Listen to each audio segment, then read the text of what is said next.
এখন তো মাত্র বিসমিল্লাহ করেছি, ওয়ালা দলিন এখনো বাকি আছে ইনশাআল্লাহ।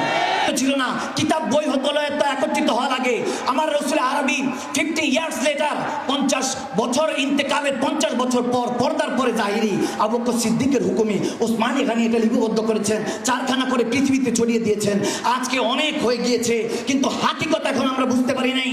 আল্লাহর ওলিরা ডাক দিয়ে বলছেন এখনো বুঝছ নাই কোন কিতাবের কথা, কোন কোরআনের কথা বলা হচ্ছে। আল্লাহ ওয়ালারা ডাক দিয়ে বলছেন জালিকাল কিতাব দ্বারা রব্বে কারীম বুঝাতে যাচ্ছেন এটা সেই নবী লা রাইবা ফিহি, যে নবীর মধ্যে সন্দেহ তালাশ করিস না।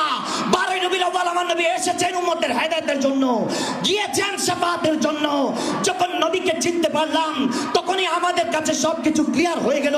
এজন্যই তো কোন আশিক বলেছেন নিসার তেরি চহল পহল पर हजारों ईदे रबीउल अव्वल सिवाय इब्लीस के जहां में सभी तो खुशियां मना रहे हैं।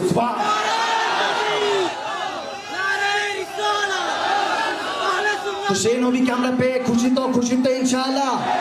আজকে এটা শুধু কেবল শুরু, আগামী বছর ইনশাআল্লাহ এর থেকে বড় আয়োজন আমরা উপহার দিতে যাচ্ছি ইনশাআল্লাহ সারা দিন ব্যাপী।